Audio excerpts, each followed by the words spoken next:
welcome back to the Dan's Golf World Show, action-packed show here. We're going to take a look at Hideki Matsuyama's record-breaking round. Last week in Hawaii, dude was on fire with his brand new putter. Okay, new equipment, not going to slow him down. Also going to take a look at Zalatoris and Davis. These dudes are hitting each other's balls, chaos, big penalties. We also have a story coming up about the luckiest golfer alive. Josh is going to help us out with that, and how a hole-in-one inspired a Powerball lottery win right here on the Dan's Golf World Show. Gentlemen, welcome back to the Dan's Golf World studio. How's everybody doing today? Wonderful. Fantastic. Doing good. Rich, you doing good there with your Bears hat on? Oh, yes. Got my Bears hat on for sure. First time in 11 years. First time That's what? exactly right. That we the beat big win, Dan. Packers. We beat the Packers at their home. You know what? I didn't see a second of it, but that still makes me happy. I knew it because I saw the highlight. I saw 4 seconds of it.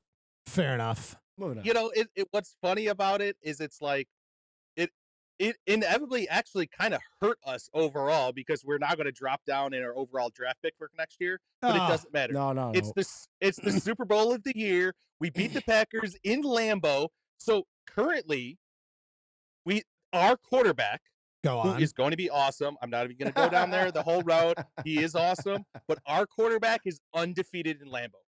Wow. What a record. Go. That's right. Well, speaking of undefeated players, Hideki Matsuyama this last week, down in Hawaii, dude came out of nowhere and shot a PGA Tour record low round of minus 35 under par. Gary, I know you've been pretty close to that, but you haven't quite hit the 35 under on a 4-day weekend. Do you find this rather impressive? Are we talking about Wildlight Golf, a Nintendo 64? Yeah. Cheerio, my fellow lads. Since Dan never introduces me, I have to do it myself. I'm Gizmo, the golf guru. My friends call me the Giz. I was taken hostage about 9 months ago by a former reality TV star turned golf content creator. Thank you. What a setback, am I right? I sit here, against my will, to bring you my version of golf news. Lario, I meant Gary. Can you please take me to where I came from? Oh, wait, you haven't been there. Oh, shit, boy. sorry. God, the low For blows. the amount of times you texted me that damn fist-pump Tiger Woods video, I had to get you on this one. Rich, how's it going? Josh, don't you got 4 kids now? He's practicing. Josh, 4 kids. Is that a correct assumption at this point? Oh, who knows? I might have 8 somewhere. Josh, you want that many, though, you said. I want a lot of kids, but I don't know if... Dude, you're going to need like daddy daycare at the bowling alley here. So you're going to be the guy that you just said you hated. You're going to bring your kids, and you're going to be like, what? I have no babysitter tonight. I have to bring them. Yeah, I know. I'm going to end up being that guy. And then I'm going to text you and be like, remember that day that you said that? You're doing it right now. And you're like, how did you see me from here? I'm like, don't worry I need lanes 1 through 9 for all my kids on a league night. But taking a look at this round this last week down there in Hawaii. So this here was Hideki Matsuyama's 11th career PGA Tour win. His first since last year's FedEx Cup St. Jude Championship win. I was there. It's a fantastic performance. And his 3rd win in the past 11 months. But here he tied the record for the most birdies in a single tour event with 35 birdies. Wow. Dude, that's fantastic. You know, I haven't looked at I didn't look at his entire score breakdown, but he finished 35 under and he had 35 birdies. So is that like 48% of all of his holes that weekend were birdies? Well, because 36 is half of 72, so that's 50%. So that's pretty amazing. Well, but 72 is only one round. This was over the course of the 4 rounds. Yeah. So that would be like 72 holes. Like 72. Carry the 1. There's a 9. It's just under 50%. Yeah, just under 50%. Dude, that's unbelievable. I was like, is Dan messing with me right now? Yeah, I am a little bit. You mother. Dude, I mean, to really think about that, though, like pretty much every other hole is a birdie. Yeah, and if you've played Kapalua like I have, You have? Yeah, we've talked about this. I know. I just wanted to act surprised. This guy. Wait, Gary Phillison, how do you get to a golf course like Kapalua? Well, it's like, what is it? Good 12, 13-hour plane ride. And then it's like $275 to $300. And then we were working for golf for the flight or the round of golf? For the round of golf. Got it. And God, the flight, I don't know. I have no idea. Did you get laid when you we're came back from the airplane? Very personal question to ask. The yes, Hawaiian yes. lay. Thank you. Yes. Thank you. Yes. Great pun, Josh. But like that course is absolutely phenomenal. Like the wind, it must have been like calm because I mean there was 362s on Saturday, if not 4. So you got guys shooting 10 under par, and there was one guy, he literally shot 11 under par on Saturday, and he didn't bump or move himself up at all. He was like 17th place. How old were you when you played here? Well, that 24. Where were you at in your golf career? Were you at your prime? Were you still learning and growing? I was good. I don't, man, that's such a question because, you know, in high school golf, I was a good golfer. College, I was a good golfer. Now but like, it's like, there's no prime in my head right now. But yeah. I shot like 80. Wow. From the tips. That's not bad. Kapalua. Show me to the tips. Take me to the back. It was amazing though, because like I'd hit a drive. It was like 300 and something yards because the undulations and then the hills. But then the next hole was a par 3 and was like 150 yards. I hit a full 4-iron into it as hard as I could, and I was short because of the wind. Did you have all your clubs? Yes. Nice. Did you go in January? I don't remember. It was around that time though. It was during whaling season, and you know you couldn't jet ski because of all the whales and blah blah. But if you put your head under the water, you could hear them, and it was quite amazing. Wow. Yeah. I thought one of the more interesting parts of this past weekend, Hideki Matsuyama shows up with a brand new putter. Brand new, out of nowhere. Placebo. And then proceeds to fire the lowest round in history of the PGA Tour. I always think it's impressive when these guys identify something in their bag that they want to swap out, they want to change, and it is very clear, very evident that there is some room for improvement there. Look how cool that like iron, like that welding is right there. Like how nice that is. I wish I knew how to do that. I do too. Dude, if we had like a whole shop, could you imagine we're just building clubs? I like a driver. I like seeing this new type of wave in pro golf where they're starting to get a little customization going with their stuff. Like it, you know, back in the day, it used to be traditional. You know, you just pretty much get the pro model, whatever, get it sized up wherever you like it and wherever feels comfortable. And now guys are starting to go above and beyond. And that's what's so crazy is like in high school, I had the Great Big Bertha 2 as the blue one, and now that's like a 3-wood in today's standards. And it seemed huge back then too, right? I remember like, oh my God, this is the biggest club. Like, how do you miss? And then, you know, you just bought the shaft. You know, I got a stiff shaft. It was the first time in the history of golf I ever discussed, you know, shafts. And you went in golf. Just as stiff as they come. Just as stiff as they come. So it says, ahead of the tournament, Matsuyama made a bold decision to switch to a new Scotty Cameron center shafted blade putter.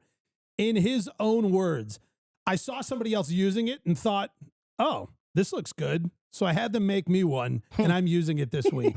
And I killed. What a privilege. Yeah. What a privilege. Mm-hmm. You know what I mean? Like, there's a piece of equipment. Like, yeah, I saw somebody else doing it. Just build me one from scratch to my specs, everything I want. And, you know, I'll try that out for size. Who knows? Could you imagine them going as long as I have without an 8-iron, 6-iron, 3-wood driver? No, not at all. I can't. They wouldn't. I think they'd last 2 half days. a second. Well, I mean, think about the gumption that it's got to take. Like you're playing this major tournament event, and it's like, yeah, I just saw one last week, and I'm playing this huge tournament now. Like season opener, how crazy. Yeah, but like, how nice is that? That's crazy. Now, question, because I wasn't able to watch very much of it. I mean, was he sinking some huge putts with it, or was it like night and day in his short game? Is that why he golfs so well, or was his driver on point? It was a little bit of everything, and I'm actually going to get into that next about what makes Kapalua so gettable and why it is known for shooting record low rounds. So before we get there, a little bit of a pop quiz question here. So this year, 2025, that's already weird to say. Matsuyama set the new tour record for -35 at Kapalua. Does anybody know or willing to take a guess what the previous record was before -35? Anybody throw it out there? Feel free. What was the record? Sure 34. It was -34. Yeah. Okay. It was 34. Does anybody know who? I forgot. Hold on. Tiger Woods. No. No. I just always guess Tiger Woods. He's actually not in the top 7 for that statistic, surprisingly. It's not JT. No, it is a more of a modern era golfer. Yeah. Give you one more moment to take a guess. Cam Smith. Cam Yes. Smith. Yes. All right, so in 2022, Cam Smith previously held the record for the lowest round of the PGA Tour at -34. Does anybody know what course he shot that at? That wasn't This one. Kapalua. nice. All right. Nice. Prior to that, going back 19 years, the record was held for 19 years before Cam Smith setting it in 2022 at -34. What was 33. Are you going 33? It was 31. Yeah. Josh already must have read these. It was 31 under. Who was playing well back in 2003 to set that record? I looked this up right after he won, and I saw some 32 up there too. 32 is JT. Oh, okay. Why? I don't know. I use ChatGPT. It could be completely wrong. But who had the 31 under in 2003? Anybody? I don't remember He who. is one of the 3 Sultans of Silk. JT? Is he? Not JT. Jordan Spieth. 2003. Oh, He would be like Jordan's 9. 5 years old. Yeah. Then. All right, I'm giving it to you. Ernie Els. Oh, I knew it was Els. Does at anybody Kapalua. know what course? Gary just said it. Kapalua. Yeah. So Kapalua had the 3 previous records, 35 under, 34 under, and 31 under. Potentially there's a JT 32 under, but ChatGPT didn't tell me about that because I do all my research there and I take everything as pure fact. Thank you, AI, and welcome to the takeover of humanity. All right. Well, I have a question for you guys. Go ahead there, As Rich. long as we're on this, as long as we're on the trivia, who has the best single 18 golf score and what? How Jim many? Furyk, How many? 58. What's the stroke? Is it Go Jim ahead. What Furyk's is it? 58? Nope. What? I don't know. I thought it was Jim Furyk's 58. Anybody else? Yeah, I have no clue. It was Kim Jong-il. Oh, Shot a Jong-il? 34 in the DPRK Amateur Golf Open. That was the event that he shot it in. Did And he shot a anybody 34. visually witness this? With 11 hole-in-one. 11 hole-in-ones. 11 hole-in-one. Dude is It was so a 38 dialed. under. He shot 38 under in 18 holes. What do they call him? Like His Excellence or whatever? His Excellence at golf is what they should call him him. whatever he wants. Yes. Dude. That You was know on what? the DP World Tour too. No. The DPRK Amateur Golf Open. Oh, okay. Yeah. Never mind. I thought you said DP World Tour. for Pyongyang, a second. North Korea is where it was held. Could you imagine that though? Like shows up, plays around, instantly tour card, instantly leading in FedEx Cups, points, instantly the record for most hole-in-ones Who ever. would he most look like pro-wise now? Tom Kim? That's offensive. I guess so. Yeah. I mean, I was more thinking of like people who are like less Like, 'cause he's tall and more chubby? stocky. I was thinking like Harold Varner the Oh. third, just in terms of like a shorter golfer. And I don't know.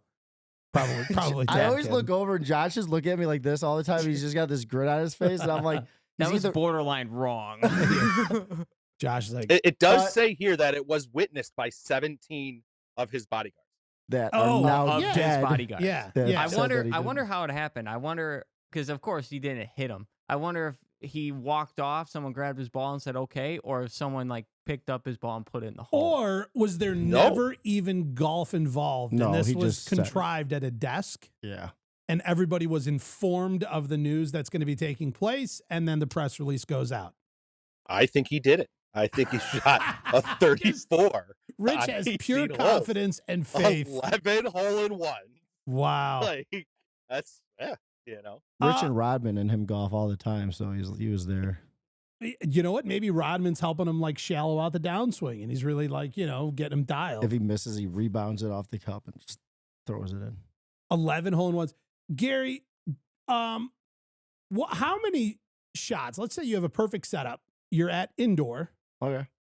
So 0 elements. We're talking like little Jersey Jerry kind of action here. How many tries to make 1 hole-in-one? How many tries to make 11 hole-in-ones? Oh my God. Well, what's my yardage here? You're hitting, I pick a sweet spot, like 150, 150. 150 is fine. All right, 150. 130? Is 130? If I could pick a number over 150, I'd choose 167. 167. That's so specific. It's my favorite 8-iron number. Yeah, but like there are those specific numbers where like I can swing this club at like a comfortable 85%. I don't have to get after it. I don't have to take any off, and the ball just kind of goes that number over and over. I think I don't know. That's an impossible question to answer, but it's going to be a lot. A lot. Probably 100,000 tries to get 11 hole-in-ones. Oh, 11. Maybe so like more. 2 nights of hitting balls? Yeah, 2 nights of hitting balls. All right. Let's go back to Colin Morikawa, because like he parred the par 5s that like were a downfall for him, but like Matsuyama missed like 3 5-footers, but like he also holed out from like 107 and stuff, and he just kept making par or putt after putt, and Colin kept thinking he was gonna like go down on him, and then he would like literally make a good putt and like just stay with him, but he just making that 107 shot, and then also well, yeah, and just the fact that Colin thought he was going to go down on him. I was like, please bypass. I knew that. Not a chance. All right. Why is Kapalua the king of records? And Gary, you already know this, so I'm going to read some of this stuff for our viewers at home because you have personal experience on this golf course and you know exactly why. But it is a par 73 scoring paradise. One of the few par 73 courses on the PGA Tour. Kapalua measures at 7,596 yards, but plays shorter due to dramatic elevation changes. Downhill shots add distance, giving players plenty of scoring opportunities. Do you agree? Oh, big time. Wide fairways for, let's see here. Wide fairways. The forgiving fairways at Kapalua allow players to swing aggressively off the tee without fear of significant penalties for missed shots. You know, they say the Hawaiian Islands aren't that big, but apparently they use plenty of real estate on this golf course. Who doesn't love a wide fairway? It's easy to hit into, easy to get out of, and get it on the stomach-o-I meant green. Wow. There's been times where my whole head has been inside. Jesus. Now I know you're asking. Yes, my hat was on the whole time. And yes, she did not call me back after she left the hospital. I think I'm done with Tinder for a while. Jeez. Have any of these encounters worked out well for Gizmo? I doubt it. The risk-reward layout. The course features reachable par 5s and dogleg par 4s that encourage creativity and bold play, including the signature par 5 18th where Matsuyama sealed his victory.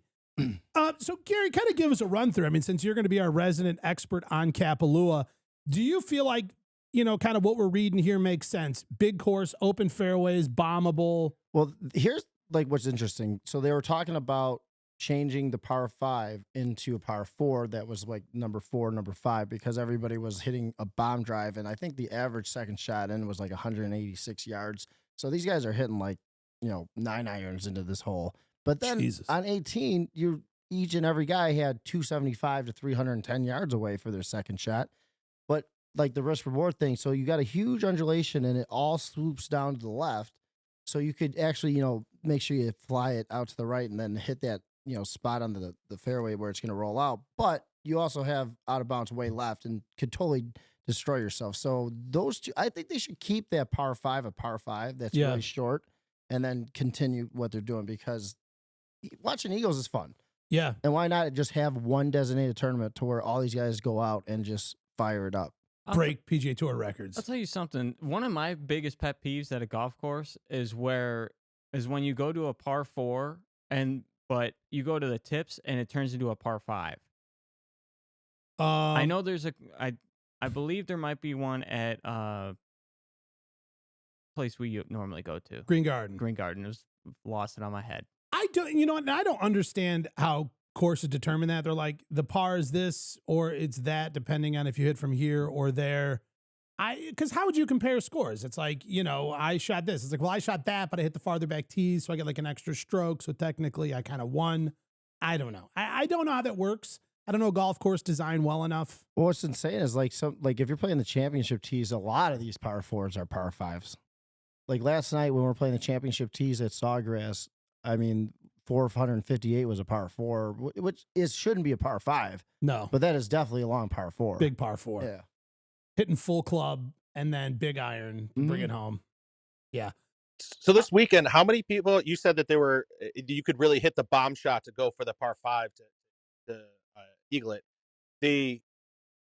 Were there guys that were going for it and missing, hitting out of bounds and stuff like that? Or was pretty much everyone I making saw it, so many wonderful second approach shots to 18. I didn't see anybody go out of bounds. But I didn't watch too much, but I watched enough. I mean, that's it. I think, wide fairways. And they also talked about the rough is not crazy penalizing.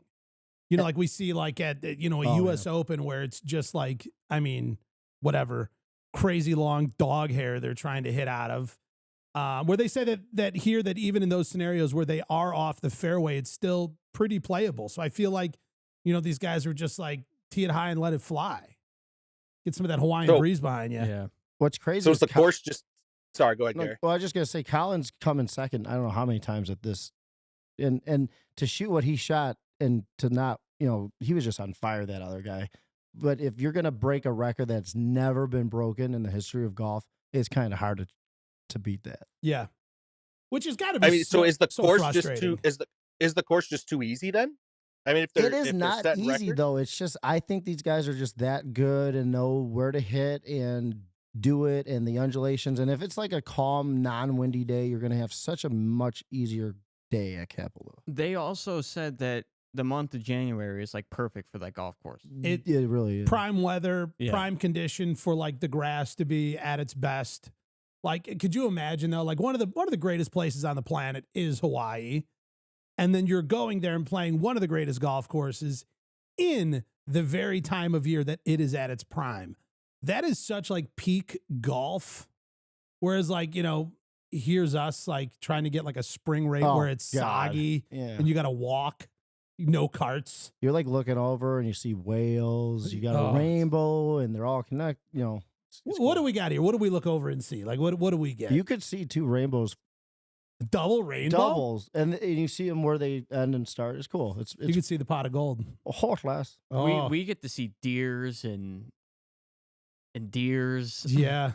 Gunfire. Hey, I was in a golf cart at a course in Nashville, and a raccoon came up and was taking snacks out of like the little glove box thing in our golf court. True story. He was like standing on his back legs, like grabbing things out and pulling them, and was like, "What do? Do you just like let him have chips? Do you worry about his cholesterol?" Let him have chips for sure. Well, at that point too, though, that bag of chips is gone. Yeah, you're not going to be like, "Hey, leave some for me." You're get not your hand out of picking there. out of there after you see that. I heard those are like the worst animals to corner. They don't look like they, they got claws and teeth. Like I can't imagine they look friendly. No. No. I could imagine cornering a Bengal tiger would probably be worse. Or like a honey badger. Yeah. Like a Bengal tiger, honey badger, or well, they were undersized talking about like raccoon at a golf course. Or a bear. Normalized North American type of the scenario. You know what else makes Kapalua extremely interesting? They use something called Tiff Eagle Bermuda grass on their greens. Are we familiar with how special Tiff Eagle is? The putting is just serene, I heard.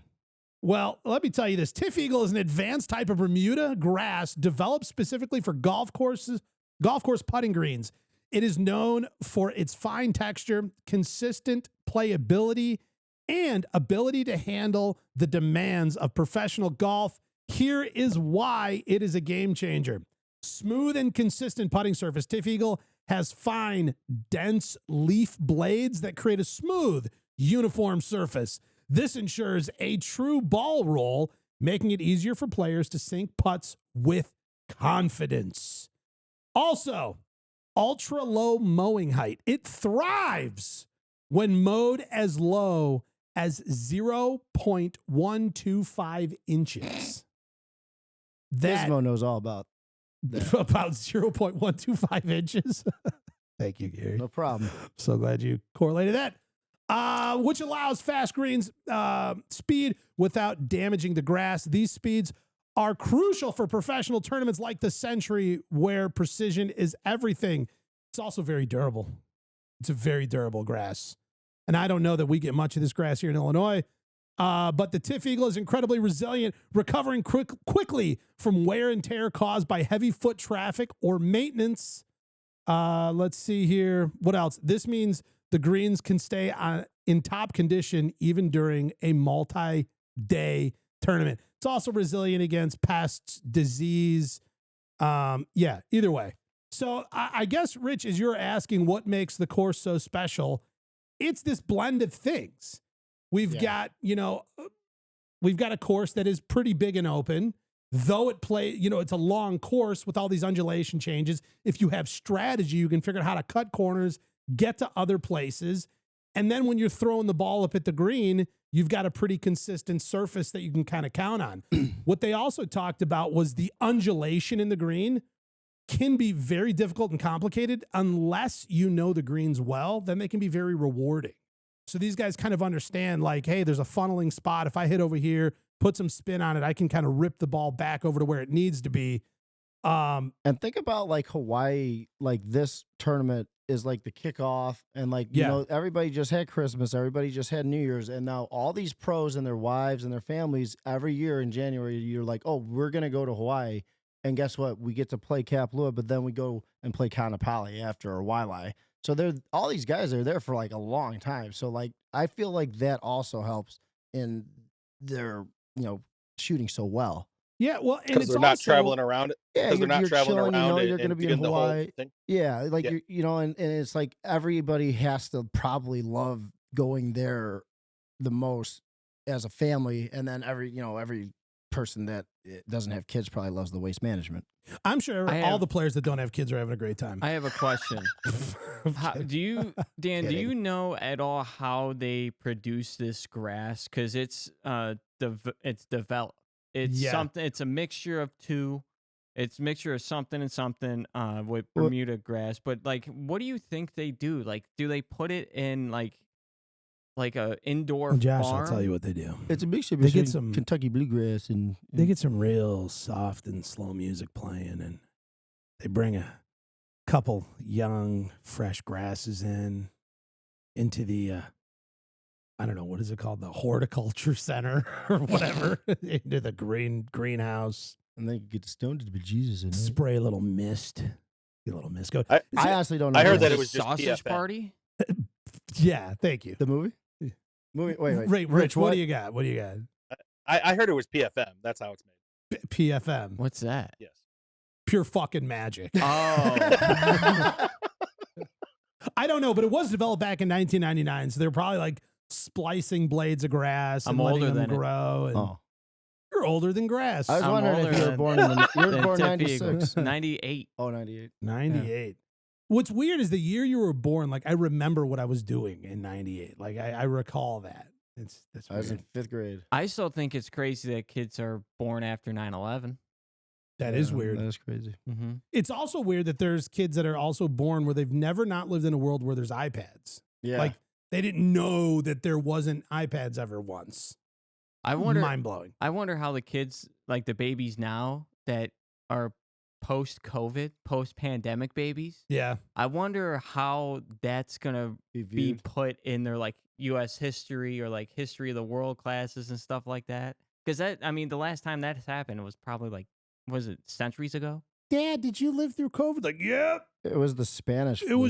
It was so dangerous that we ate in these carnival tents out in the parking lot of the restaurant. I like the carnival tents. Our lives. It was so important. And then one of the other life-saving tactics they used is they put arrows on the ground in the grocery store. Oh, that was the best. So it was like a circuit track. Keep And they going. gave us a diaper for your chins. Yeah, it was really important, kids. But I survived. You know who didn't survive? Colin Morikawa shoots an impressive 32 under par, which is a phenomenal round of golf, but just can't touch 35 under. And I love this quote he said. Morikawa said, "I felt like I was playing lights out. Today, he just never let up." I forgot. I think it was Rich that went and said, like, you know, Tiger had that aura, and like, no, we're not watching anybody that's actually kind of like fun to watch. Everybody's kind of like whatever. So like the other day when he said the F word on the camera afterwards, like I thought that was cool because like I Felt don't real. Yeah, he's real, dude. And like, but like I get it, and it wasn't bleep, so I get it. So like, you know, golf is a gentleman's sport and a lady sport. So, but I thought I liked it. Hot mics are the best. Oh yeah. Yeah. Like Scotty's. Have you ever heard Scotty's? No. Scotty. Shucks. Oh, No, he's like no. my dad. He would F. I swear really? he F-bombed last year a couple Really? times. Yeah. I thought I only did that in jail. I waited for Tiger. My first time I ever saw Tiger on the second hole at Cog Hill, I waited 3 hours and he swore pretty good. Oh, it's got to be And such it was a treat. ruiner. We had another first for the season. So along with Hideki Matsuyama setting the new tour record low round or tournament round, tournament score, whatever. I don't know. Everybody shut up. We had the first Albatross of 2025. Ooh. And Gary, I know an Albatross is very important to you in terms of golf goals. It was just so cool. But let's talk about his a little bit. During the Yeah. final round of the 2025 Century Tournament of Champions, Taylor Pendrith delivered one of the rarest feats in golf, a double eagle, also known as an albatross, on the par 5 fifth hole at Kapalua's Plantation course. Gary, do you want to hear the breakdown of this hole and how he got this double eagle? I'd love to. I've got it for you. All right. We're in the final round. We're on the fifth hole. It is a par 5. It's playing 526 yards. Stepped up to his tee shot and pounds it approximately 320 yards into the fairway with a decent look. That's a good setup. That's a Very bomb. nice setup. We're up to a great start here. Second shot, he's 203 yards out. What club does he pull? Anybody? 203 yards out. 9. Josh, what do you got? Do you probably already know? I know. I'm not That's going to fine. say it. Rich, any guesses? Rich, what are you pulling out? You're 203 yards out. Kapalua, Depends on the undulation. little undulated. Down I'm or pulling up? out of wood for sure. Yeah, I'm pulling out a wood too. Down or up? That hybrid wood that I have, I'm definitely pulling that out. You're hitting like the hybrid wood. You're hitting a hybrid of sorts. Okay. I think that one hybrid you gave me, I think. That like 2 hybrid? No, it's a 1. A 1 hybrid? It's a Jesus. 1 All right, hybrid. John Daly. One hybrid. It's lefty. You don't. It you don't doesn't care. hit- Oh, it- yeah. It's weird. I don't know. It says 1 on there and it looks like a hybrid. So Yeah, and that club either goes like 260 or 104. or 4 Directly feet. right. Yeah. Gary, what are you hitting? What are If you there's hitting? 0 undulation, I'm hitting 5 iron probably. Okay. And if there's a down undulation, I'm hitting a 7 Okay, here we go. 203 yards. Why not 6? iron. I've never had one. He hit a 6 iron. Oh, wow. 203 Really? yards out, pulls a 6 iron. The ball landed a few feet short of the pin, took 2 hops, struck the flagstick about a foot above the cup, and dropped in for Albatross. That's so nice. That is so nice. That is so ideal. Like bouncing in front of the cup, so online that it bounces into the stick, and then the stick doesn't just like reject it off, back off the green. Golf actually hugged you and embraced you Yes, back. it just sucks it right into the hole. It's like I've been teasing you for years. Those are the best when you see it like go like with the spin of the ball, just track that flag. Yeah, and then like rattle in the cup for a second and then stay. I've had the bounce thing in, but I really like when you hit on the green and it just rolls Like a putt. and it's just it- Yeah. I'm a big fan of a 2-hop drop. I've never done the fly in. Have you done a fly in? No, you mean a like we slam jar dunk? it? Yeah. No. Or a fly, whatever. Rich, what do you got? Grr. So if you hit a hole in one, you have Yeah. to go back and you have to buy everybody rounds of drinks back. Which to is the club. stupid. Rule though, It's right? a stupid rule. The rules are the rules. Is there a rule with an albatross? No. No. Yeah, everybody has to buy you new spikes for your golf shoes. Really important. No, there isn't, but they're saying statistically it is far, far more unlikely to hit a double eagle or an albatross than a hole in one. So kind of taking a look at some of those numbers. What makes an albatross so special? The extraordinary rarity. The odds of making an Albatross are 1 in 6 million for amateur golfers.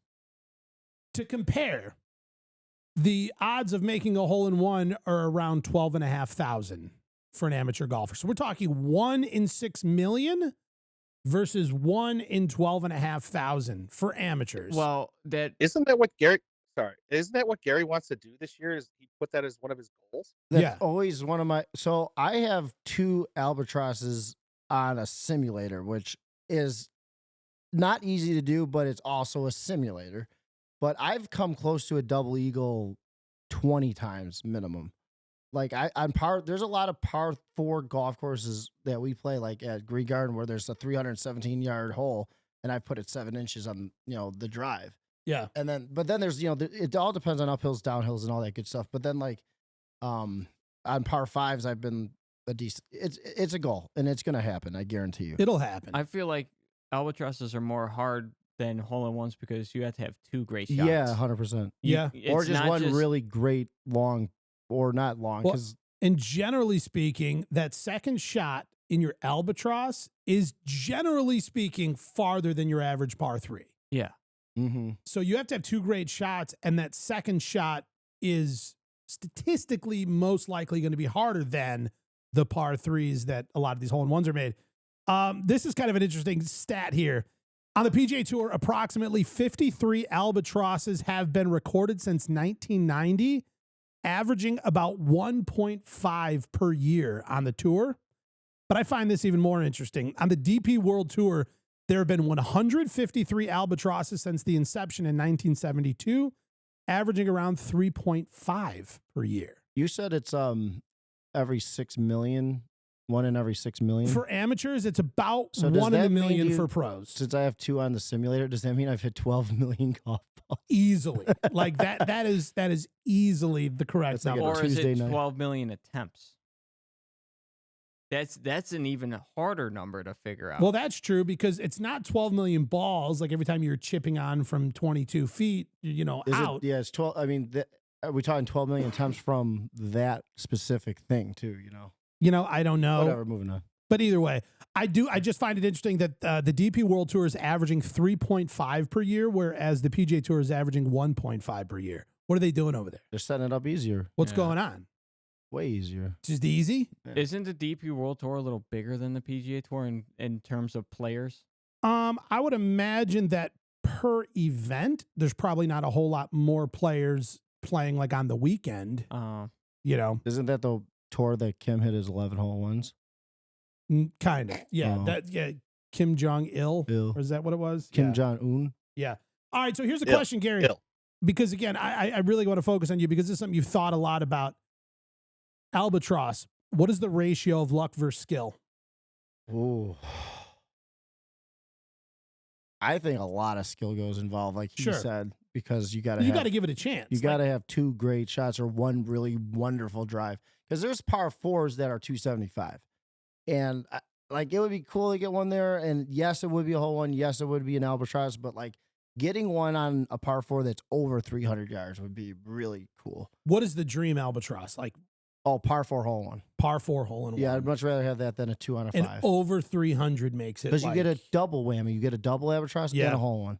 And when you do that, you're not buying anyone a drink. I'll buy you your bland iced tea, buddy. I love a good unsweetened iced tea. Do you guys think with all these pro long drive guys and these YouTubers now are starting to hit some bombs? Yeah.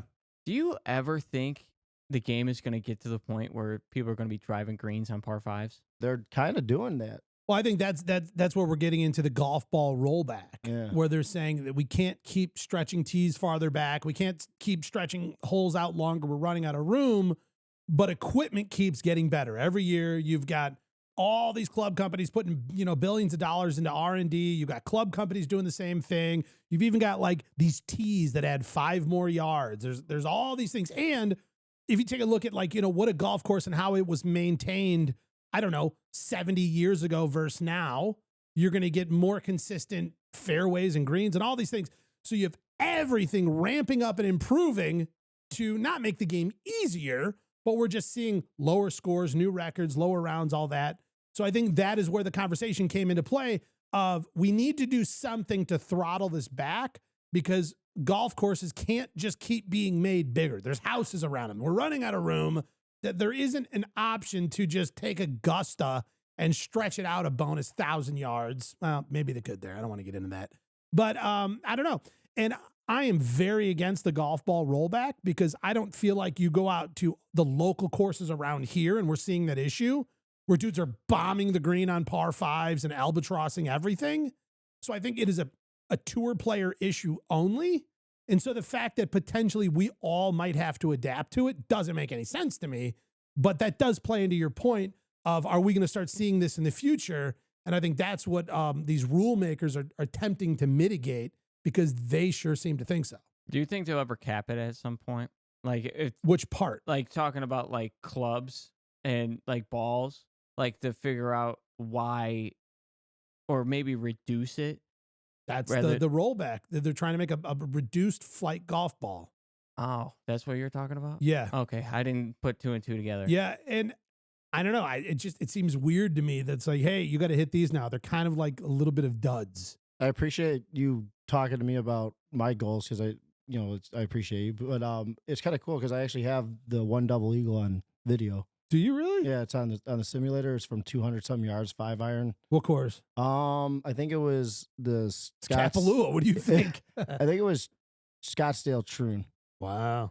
I almost played there. If I could find it, that'd be fun. Oh, did you? I had an invite. The timing didn't work out. I couldn't play there. But that's a course I'd like to play. The timing of the 3 courses, I felt bad for you, but I'd much rather have you be here with Bo. Here's a question. Have you guys ever hit the wrong person's ball? My buddies do it to me on purpose. I think once. On purpose? Oh yeah. We'll be in a we'll be in a scramble. We'll be scrambling. Yeah, your ball's better. And then no, my ball will be sitting there. Oh yeah. And it's my ball, like the hit. Yeah. I had the best whatever ball. ball's next. And I'm like, "Where's my fucking ball?" And they're like, "Oh, we hit it. Sorry." They're like, "Oh, I just hit it. I was ready." I'm like, "Dude." This is not what you're talking about, but one time I was playing golf with some randos, and this guy got really stoned, and like I had hit 2 balls, and I placed one in front of the water, and I'm on the green, and he picks it up, and he goes to throw it at me, and I'm just looking at him like, that's about 120 yards over that water. I think he's gonna get about 30 yards into the water before the ball goes in, and he just throws it right in the water. Thanks a lot. And I'm just like, I died laughing. He's like, I'm sorry. I'm like, I saw that coming. Jesus. Well, this last weekend, Will Zalatoris and Cam Davis did this exact thing. What Josh and his buddies are doing out on a weekend round of golf. You have 2 pros who are not new to the sport by any means. Apparently, they got a little confused, stepped up to each other. They both made the mistake. And I believe it was Cam Davis hit first. He hit Will Zalatoris' ball. And then Will Zalatoris went over and looked down at the additional ball and just hit it as well. Shout out to UKG, just going to say that. I don't even know what that is. I don't either, but my cousin's like a big boss there, and they just got Freddie Couple, so I always shout out to UKG. Hey, shout out to UKG. Thank you so much for considering your sponsorship of the show. Yes. Just go right to the website and then put the amount that you're going to send us. Honestly, knowing Mike, he would. Gary, get on it. I will. Attaboy. Mike's the man. That's your one job for the podcast. You got it. You did. And show up. Next week, we all got UKG hats on. Oh, dude. That'd be so sick. It's on the shirt. You just got to make sure it's showing the whole time. But I find this just pretty random and wild that 2 pro golfers, they both make the mistake. Because it's one thing for one guy to go up and hit the wrong ball. It's another thing for the other guy to go to the other guy's ball and then do the same thing as well. That neither of them noticed the mistake that was being made. And the problem that this created for the 2 of them is that they were then both penalized. Yeah. Whereas if the one guy would have done it and the other guy goes over, he's like, wait a second, dude, this isn't my ball. Just like a fan. You think a fan would be like, what do you do? Like, I would have noticed that. Honestly, if I'm watching both these guys really diligently, like, Yeah, but how many players are going to listen to a fan say, like, I would 100% be like, oh, let's just take a look. Especially if you look at me, they'd be like, oh, he's got some credibility, I would imagine. But yeah, he brought a golf glove. Yeah. If I was a pro golfer and you're talking to me, I would be like, get this guy the fuck out of here. Yeah, but here's what's really interesting. Like in at these events, a lot of times, most of the time, it's the team that is running the shot tracer The thing that sort of when you go in the app, you can see like the ball was hit here and then landed here and all that and all that. These guys have like lasers out there and they have iPads and then they've got those little like flags that they use to like you put in your yard, like don't dig here, this little, the wire and the little flag. And a lot of times those guys who are out running that whole system run over and mark the ball. Like if it's in the rough, whatever, they just put that little flag about a foot away. So not only is it a mistake that they made, but you also have this team in place to go chase your ball, help you find it, mark it for you. And yet somehow this was missed by all parties involved. They both hit the wrong shot. And here's the brutal part about it. Under Rule 6.3C1 of the rules of golf, playing the wrong ball incurs a 2-stroke penalty. Both players had to return to where they last played, hit their correct balls, and replay their shot. Both players made bogey on the hole and dropped several spots in the leaderboard. Will Zalatoris finished T26 at 19 under. Cam Davis finished T13 at 22 under.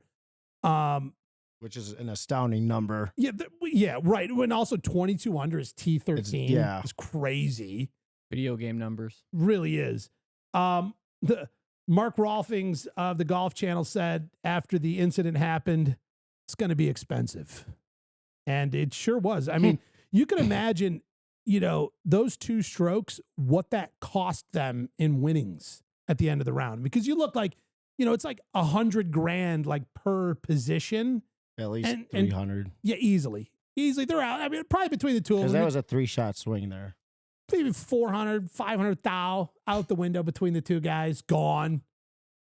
Crazy. Well, they must play the same ball. I'm trying to wonder, like, logistically, like, I didn't see the shots, but, like, I mean, did they hit the balls right next to each other? Or, like, I mean, don't you usually know where your ball is and where the other ball is? Like, and then also, like your markings on the ball. I mean, a lot of amateurs don't. I do. If you're hitting close to another ball and like, oh, both of ours landed right there, like, the first thing you're gonna do is like, okay, I either know mine went farther, or hey, I'm not sure if mine went farther or not. Let me check. Like, just ready golf, here we go. Yeah. Like to me, that is like such classic Saturday weekend warrior golfer mistake. There's just, I know my ball went over here, and then there is a ball, and I will hit this ball because this is where about I saw mine go. Now, do you mark your ball every time? Yeah. Okay, because it all depends with me. Like, if I'm playing with you guys aren't hitting top flights. So, like, I don't mark my ball. But when I'm out with my buddies, I have to because we all hit top flights. Well, where it starts to become more important, I believe, is when you start hitting more premium balls. And when you get into that range, there's only so many balls that are at that premium level. And particularly, like a Pro V1, number 1 ball in golf. If you've got guys who are pretty decent players, chances are there's more than one guy in the group playing a Pro V1. And you have a 1 in 4 chance of hitting the same number ball. Unless somebody's buying like the 69s and ordering them online and putting like a your mom joke on the side. So and then also your balls last a lot longer. I mean, you'll go an entire round with the same ball, which is like an incredible achievement in golf. Cool. I think that's going to be on my goal list for this year. I think that's a new one. To an entire round, 1 ball. Yeah. I almost did it last year. Remember when the day you hit the hole-in-one, I went crazy too. Nothing like no birdies or nothing, but just like it was a vibe. It was a whole vibe that day. What do you think is the most balls you've lost in a round? Oh, dude, I've lost. I think it might have been the first time golfing last year because it was the first time golfing in a long time. I probably lost two boxes. Not sleeves. No, 2 boxes. 2 boxes. That is a lot. I would buy the 4. driving range. No, in a round of golf, like at the driving range. I've lost a dozen balls a slew of times, but I'm playing 2 or 3 rounds in that day, and they're usually like those $20 ones, and I'm just like, I have found that I have the highest probability of losing a ball when I hit a second one. Like if I'm just like, the round doesn't matter. I'm not keeping score or whatever, but I just want to drop one and hit one more. Oh. Now I have 2 balls out there, obviously because the first one didn't go well. So I'm hitting a second one just for, my own sanity. those are the opportunities where I'm going to lose a ball most likely. Yeah, because you either, one, forget about it, or two, is like, oh, I'm not getting it. Yeah, or like you've lost the line because now you got the new one, whatever. Yeah. Talking about that grass, Kapalua, like going back, like all of us have to play these, like, The TIFF Eagle. Yeah, like Green Garden is pretty good as a public course with one, green speed, green undulation, green size, and the taking care of it and the quality. Now, when you're putting on these greens that are consistently the same speed with no bumps and stuff, like that's just adding into those minus, 30s. Oh yeah, just rolling. Hey, do you guys know who else was out there playing this weekend? No. Victor Hovland. Let's go. I told you he was going to be like the next day. Yeah. I told you guys. I told you, fine. you stupid. I tried to tell you, you don't want to get your hand cut. You don't want to do that. Dude, you can risk a cutting muscle, tendons. You could be out for 7-8 weeks. This guy was out for like 5 minutes. Snaps his toe in two. I tried to tell you guys. God, I was so wrong He's on that. so chill. You were so wrong. Yeah, it just you were way sounds off. so painful to me. Like I've had cuts from glass, and it's just not as painful as snapping bone. Have you ever cut your hand from glass and then had to have surgery to remove the embedded glass out? No. Okay, no. Well, you got to be off there's different levels. And then at that point, you're looking at arteries, nerves. But the pain of a stubbed I was toe. picking up a Christmas ornament that had broken, and it cut my finger a little, and that wasn't bad. And I bet that would be easier to come back to than a broken toe. Pain I versus don't think we're comparing apples. actual injury. Yeah. I mean, dude probably just threw like just a bunch of that white tape and taped like 3 toes together. He didn't care. Yeah. Slams those Puma golf shoes back on and just marches out there with that big shit-eating grin.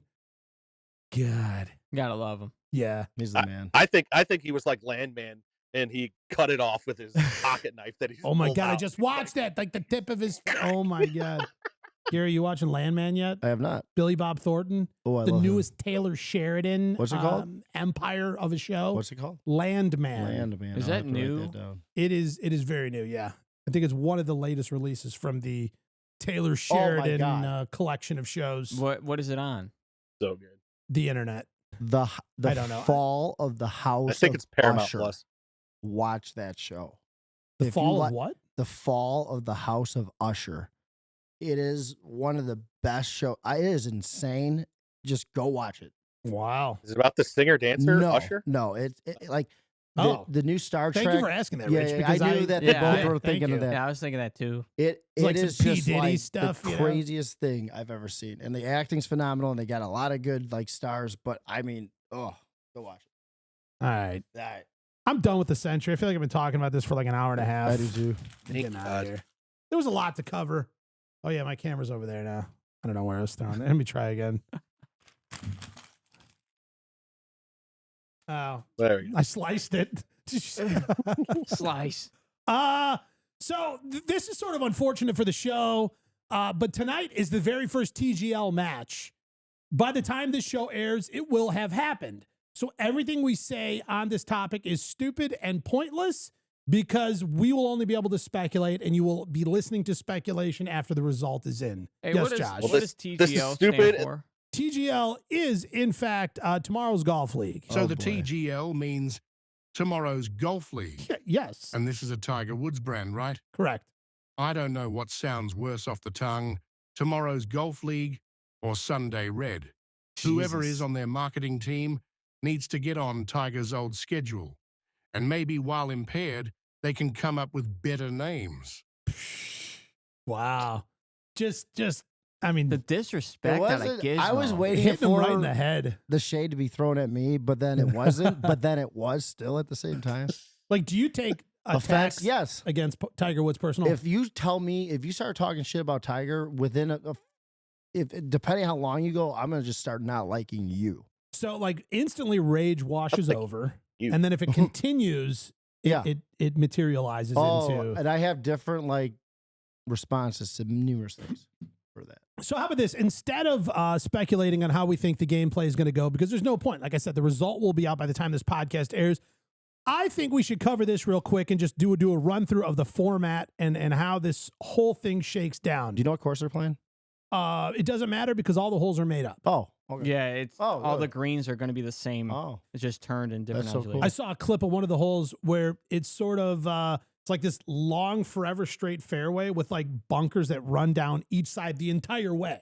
That's fun. Yeah, and then like it like curves out into like a diamond shape and then comes back. Like they're crazy and stuff you could only do on like a computer designed golf course. I would like to see what you would design on AI for a course. Oh my god, I would go banana sandwiches. White tees only. You could do that on PGA 2K. I Really? think it would be a blend of like a ridiculous putt-putt course with the clown in the mouth and Augusta. That's Can I what tell you, my- I am not excited for Dan designing it. That would be terrible. It's just But terrible. I am super excited about that. Like, I've Me got my too. alarm set and everything because I want to like watch it live. I want to see it happening. Like, I 9 really p.m. think that- Eastern, 8 Central for us, live on ESPN. That's prime time. Or if you're going to be in person, you'll be at the SoFi Center in Palm Beach Gardens, Florida, which is where I was at 2 weeks ago. Great time. So here's the format. Total, they're playing 15 holes. 9 holes of triples. Teams compete in a 3v3 alternate shot format. That sounds kind of fun. 3v3 alternate shot. Leads for some room for some strategizing and determining how do we choose our lineup, yada, yada. It's also weird because it forces a team member to be on the bench automatically. Either way. I thought that was weird. And just to break down, alternate shot format is exactly what? Alternate shot is, it's not like scramble, we all take our turn hitting. Alternate shot means you hit the drive, I go hit from the fairway or deep in the woods or wherever you hit it. And then Gary would, Clean up and save sink a everybody. putt from 2 feet because I just threw a dart. Facts. Yeah. I'm taking Team New York. How about you, Josh? Oh yeah, New York. I feel like the Bay would have had a better chance if they played Siwoo Kim. Yeah, I know you're a big Siwoo Kim guy. You guys are taking New York. Josh, you're New York. Yeah. Rich, how about Shoffley all the you? way. Are you going New York or the Bay Golf Club? I mean, like, I looking at the New York team, it looks great. I don't know how you take the Bay Golf Club, but like, I don't know. I feel like just being the opposite guy. Like, Yeah, I'll I go know, the Bay right? guys. You got New York Golf Club. You got Ricky Fowler, Matt Fitzpatrick, Xander Schauffele, and then on the bench is going to be Cam Young, which is interesting. And then the Bay Golf Club, they've got Shane Lowry, Wyndham Clark, Ludwig Oberg, and on the bench is going to be the chef himself, Mr. Minwoo Lee. How do you? What does bench mean? I don't know. It means they're not playing. They're like, do you think they'll be there, or do you think they just there's no point, stay home? This is stupid. Or are they going to be on the side like in a suit?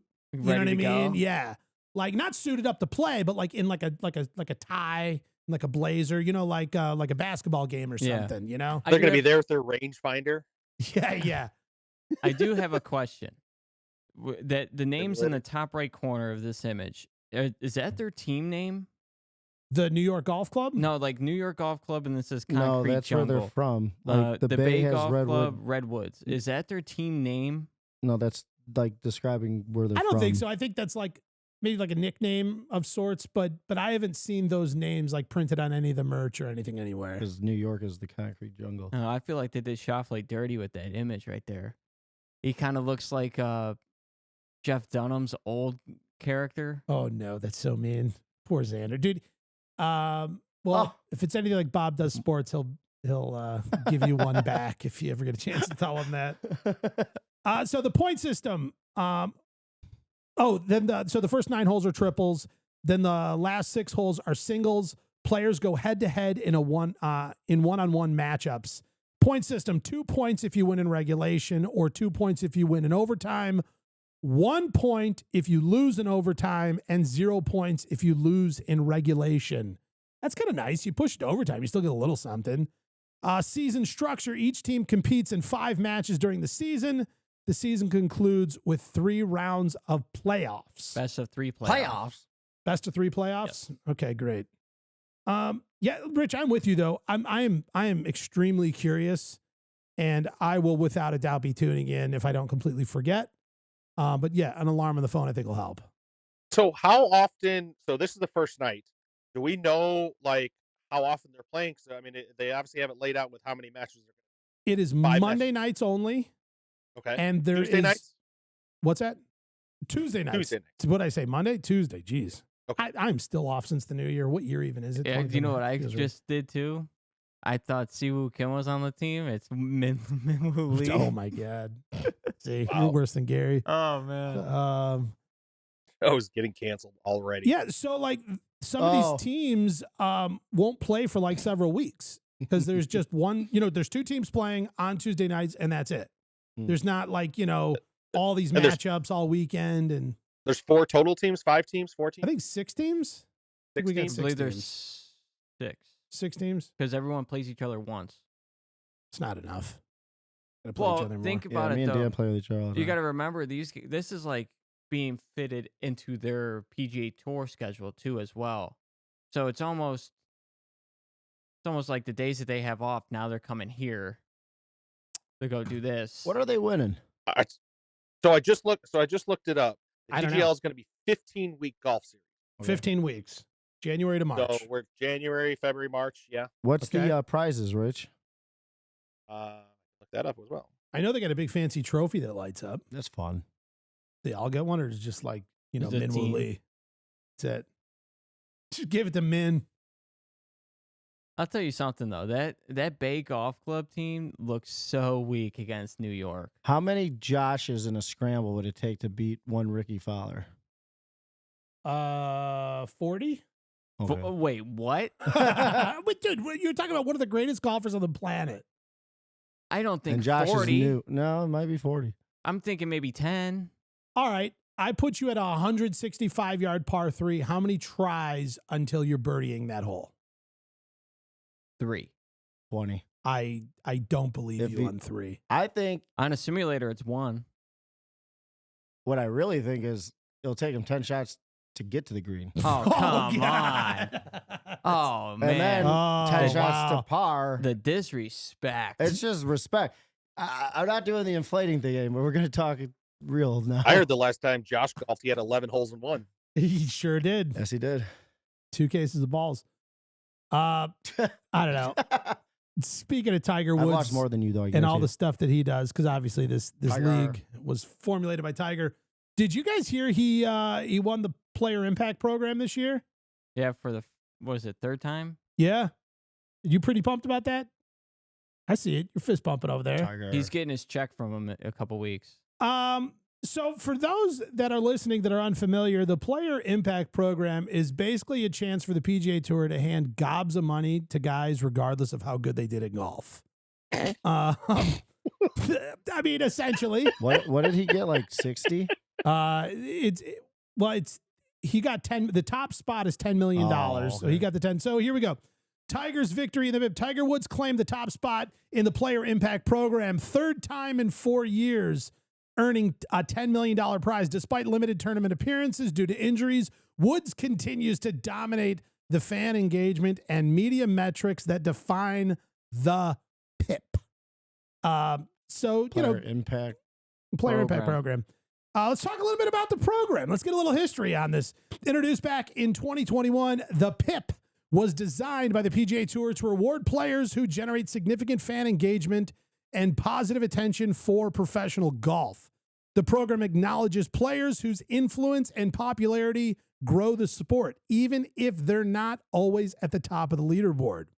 It was created in response to rising competition from the rival league Live Golf as a way to keep high-profile stars loyal to the PGA Tour.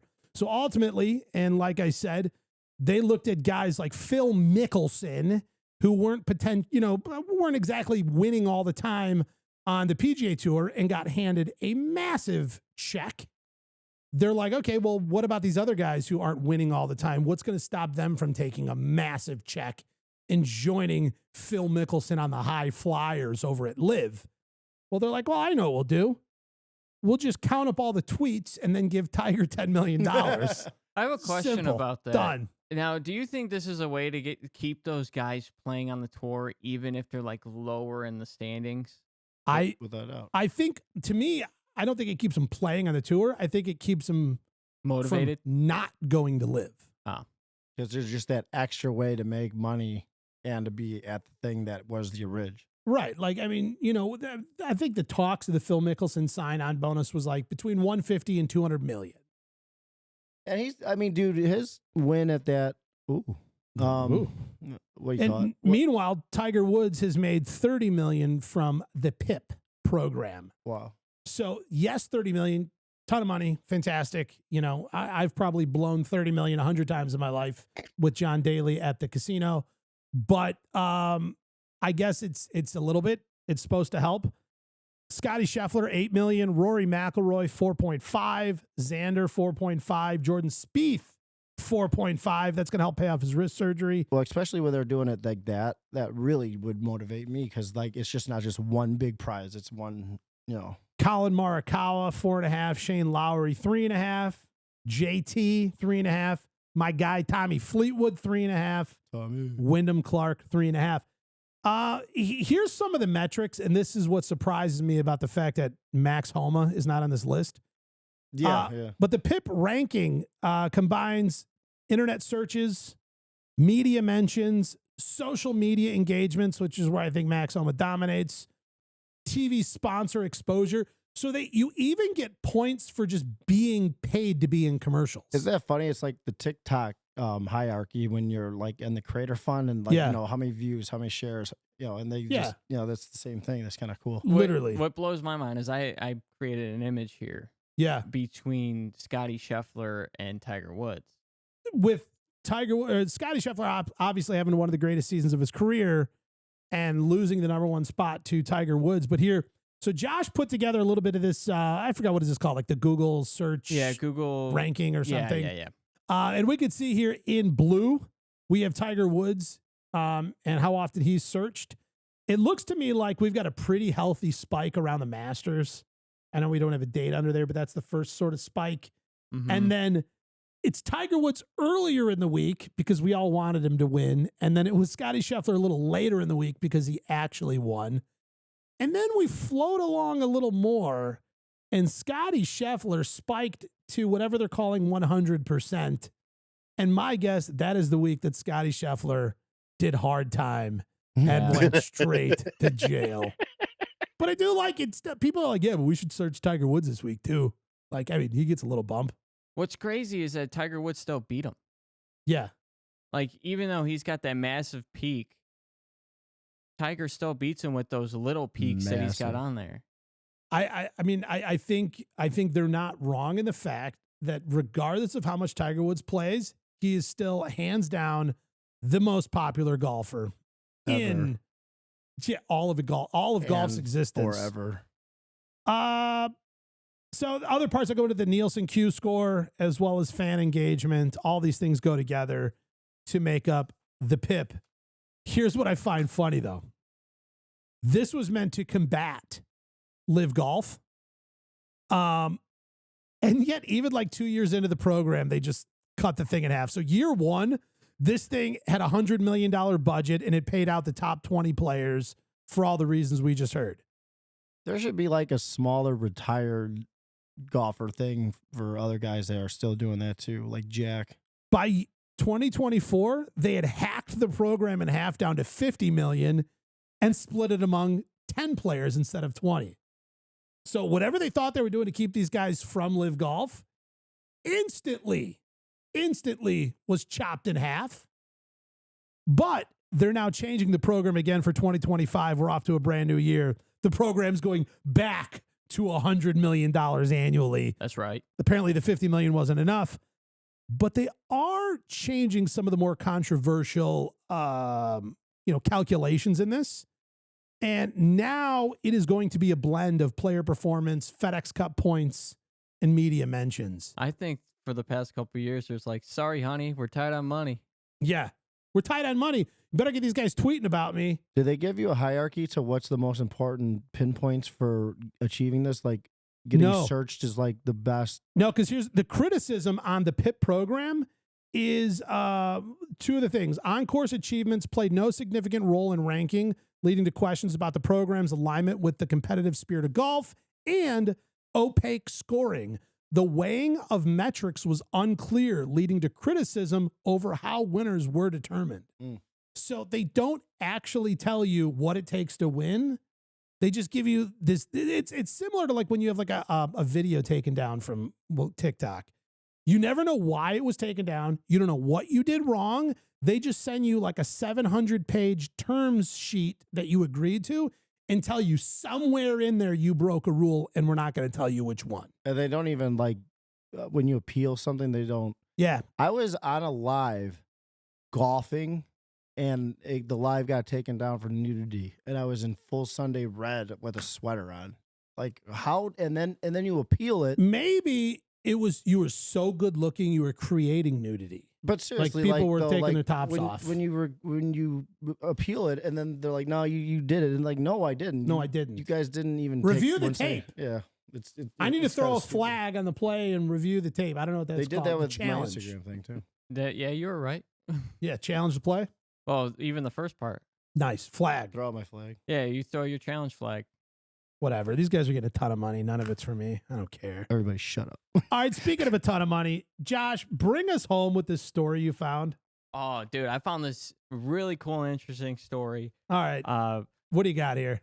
During a golf outing in Calvert County, Maryland, one man's hole-in-one on the 17th hole inspired his buddy to use numbers from the round for the Powerball lottery, leading to a $151,210 win.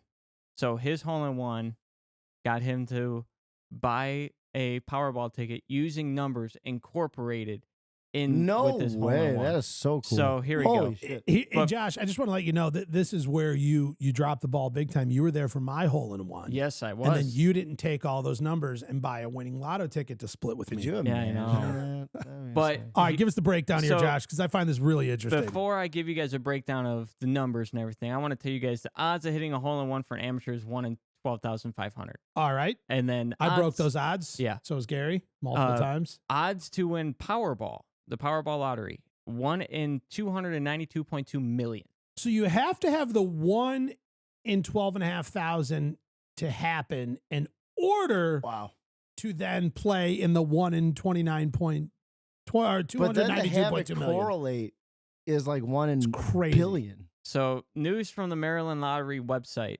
The winner's name remains unclosed, but is from Calvert County, Maryland. The winning ticket paid $151,210, like I said previously, at the Dunkirk Fast Stop in Calvert County.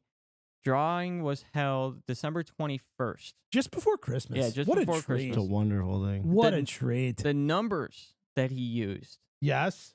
1 for the hole-in-one. Naturally. 17 for the hole number. Okay. 21 for the day of the hole-in-one.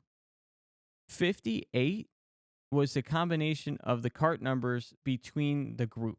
So he had 5 and 8. That's crazy. It is crazy because I have no concept of what cart number we were in when I hit a hole-in-one. What's even crazier? Go on. According to the website, the man matched the 4 numbers plus the Powerball 5th number, which was not given. So you get an added bonus for matching it and getting the 5th ball. Wow. So he must have. Okay. Keep going. So the base prize for winning for matching 4 numbers plus the Powerball is $50,000. With the Power Play multiplier, I'm pretty sure that's the last number. This amounted tripled to $150,000, and then additional winnings $1,200 for matching 4 numbers on other lines. Okay. So just matching the numbers, and then $10 thanks to a double play option. I like the little $10 kicker there at the end. That's like the bonus in blackjack. Yeah. Oh God, that's the amount you just. I mean, like when you're tipping the dealer, you just like throw all that extra. Oh my God. Yeah. And then the man said he planned to buy new clothes with his new winnings. Plus, this marks this golfer's second major lottery win, following a previous Mega Millions prize several years prior. That's okay. Why? That's what makes him the luckiest golfer alive. And though he didn't hit the hole-in-one, the fact that he took all these numbers, bought lotto tickets to win his second lotto. If we win Sunday, let's take numbers and do it. With the number of people we had on our team, which is 4, what we're gonna shoot, which will be like whatever, and we'll see what happens. You know what? I would have previously thought that's ridiculous. I now think that is a brilliant idea. It's a sound investment. Yeah. Yeah. Yeah. Yeah. Mm. Do we take like the number of like how many balls we hit? Like 9,602. How many balls you lost? 3. Kind of hard on the simulator though. Yeah, I think that is wild, and I'm happy for the guy. I love that he's going to make an investment with the money and buy some new clubs. Speaking of money, did you guys watch the Beast Games? Yeah, yeah. I'm on episode 2. I think. I'm on. So have you same seen here. the ending of it when they're doing the $1 million thing? Where they got the 4 people up and they got all their teams? We haven't watched the. That was the Okay. ending of the first one, right? I think it's on Episode 2. 1. Okay, so you haven't seen it, but like, imagine this: you're on a team. I'm caught up. I'm all Okay. the way. I'm caught up. They're on I'm episode not. 4. I'm 4? not caught up. Yeah. So we're maybe I've not watched 4. I've Because watched I had to 2. wait. I had to Well, wait for could the I, one like, to be tell released. what- Yeah, just tell Okay, us. so, Just like- tell us. Yeah, All right, yeah. all right. Just tell us. Say there's 4 teams because they go into the city, Yeah. and then everybody from the team picked a person that was like the leader. Yeah. They go up, and then there's this big screen, Yes, I and it saw starts this. at $1,000, and you have a button, and at any time you could press the button. You get to keep the money, Oh, Yes. I know. what you're stay in talking the game, but your team is now You eliminated. wipe your team out. Dude, when it got to like 999,000, I would have been like, about. Or what about the first episode? because when- you're there. I mean, yeah, you know, honestly, probably good karma's going to come, and they're going to make more than $1 million Yeah. from doing good things for these people.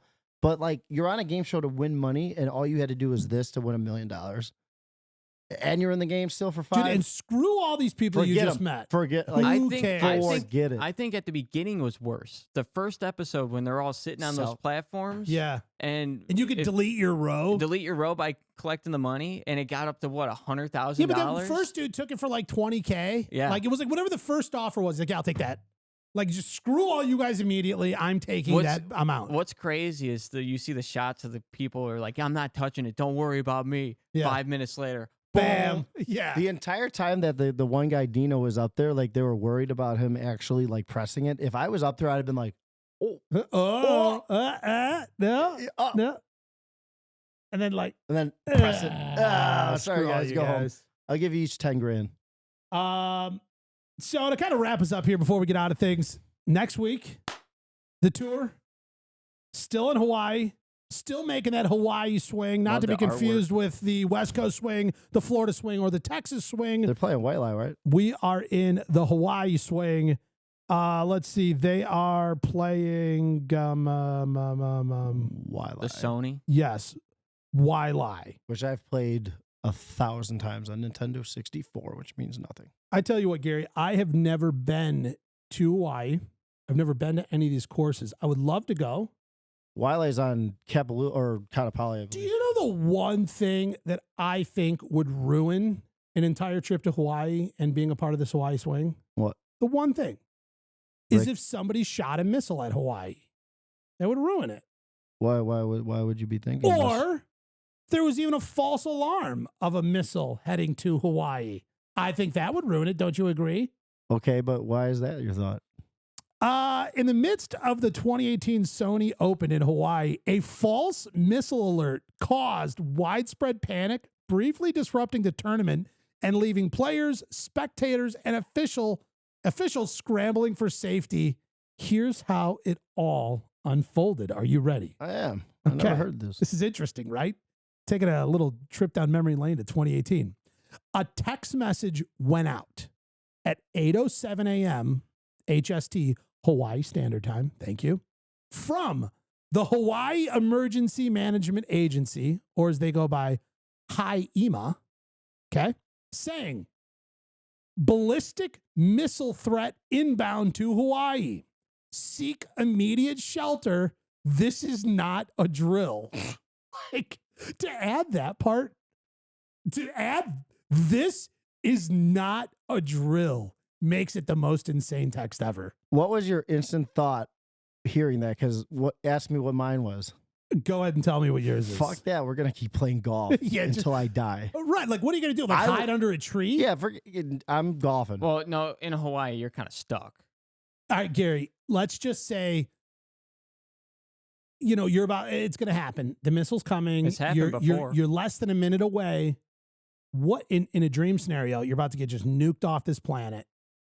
What is happening? What club are you taking that final pre-missile swing with? Like, do you want it to go down with a putter in your hand? Do you want it to go down with like a 7-iron? Do you want to just pound a drive down the fairway? Like, I'm taking 10 seconds, making a nice little video for my mom and dad, say I love him, and then I'm going to take my driver or your driver. Now watch this drive. Now watch this drive. I'm going to hit this over there, that missile coming down, and I'm going to explode it. Could you imagine you save the planet? I'm going to be hitting balls at the missile. Hit the missile. I'm just going to be knock like the tip off. It falls in the ocean. You save everybody. Do tiger fist pump. Yeah, and just go right to the next hole. And be like, who's playing 36? All right. So at 8:07 a.m., this message goes out clearly instructing that this is not a drill, which is insane to me to include that part. Proceeded to be what, actually? So this message was broadcast over television, radio, and cell phones.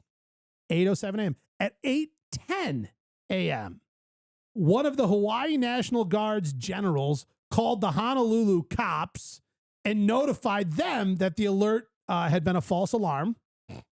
Now at 8:13 a.m., we're now 6 minutes into this fiasco, HST, Hawaii Standard Time.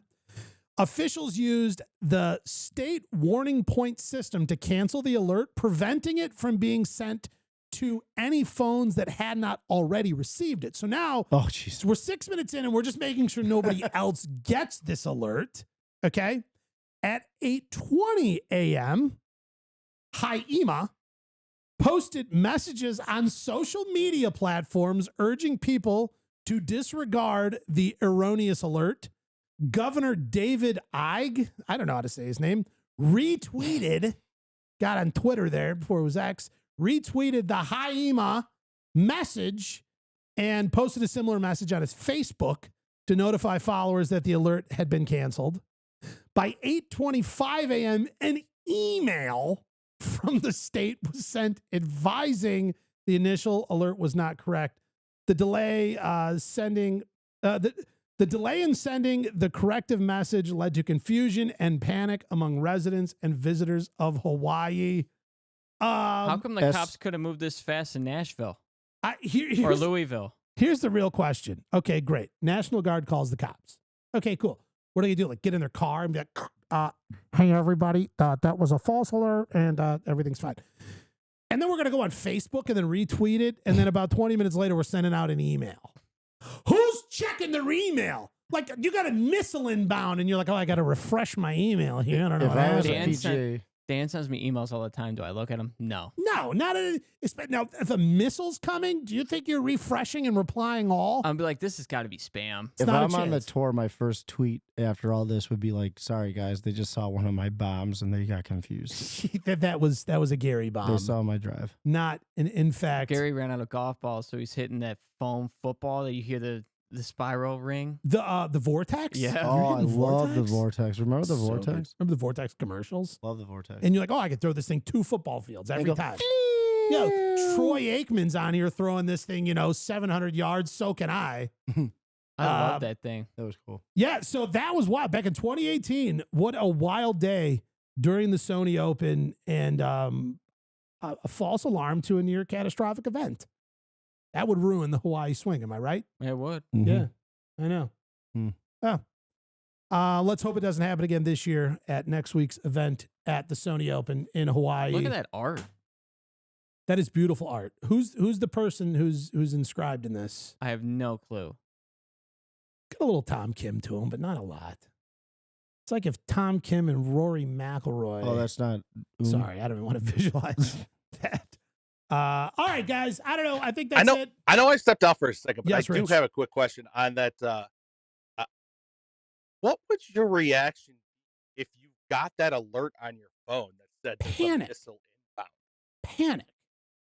Gary said he would keep golfing. I would keep golfing. Oh, yeah, without a doubt. You know what? Honestly, though, I don't think in the moment or previously I would have thought of that. But let's say I'm standing up in front of St. Peter, the pearly gates, and I just got hit by a missile. It's like, why did you go hang out under the lightning shelter? Like that made a difference. Gary golfed. Which should you have done? You spend your last 7 minutes just like crying in the fetal position under like some shade. Meanwhile, Gary's hitting the ball like 306 down the fairway. I think he made the right decision. Yeah, but a ballistic missile doesn't mean that it's I don't know what that nuclear means. missile. I feel like all these. A ballistic missile is like a grenade. A bomb is like it's going to be bigger than a grenade, but. So what they're like, they sent this message out to everybody, and it's like roulette. Like a ballistic missile is Like, one of those it's missiles that just takes like, down like a Oh, hospital. those guys right over there just died. Holy cow. Like, I'm fine. Think of a ballistic missile like 9/11.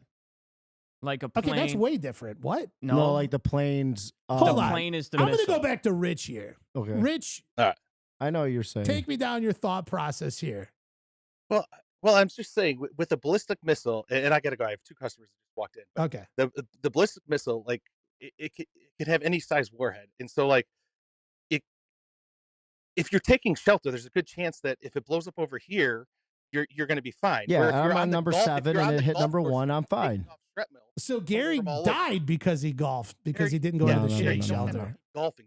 If it's coming at me, I'm hitting a driver. I got it. Okay. Bye, You guys Rich. have We a love great you. week. I'm looking forward to TGL tonight. See you guys later. Bye. All right. I think that's it for all of us. We've covered it all. This was a huge show. I had like 100 papers here. Guys, TGL tonight. By the time this airs, everybody will have already seen it, but I'm excited about it. Gary, do you want to go play some golf right now? Yeah, let's go. All right, guys. Hey, that's it for the DansGolfWorld Show. We'll catch you next week. Thank you.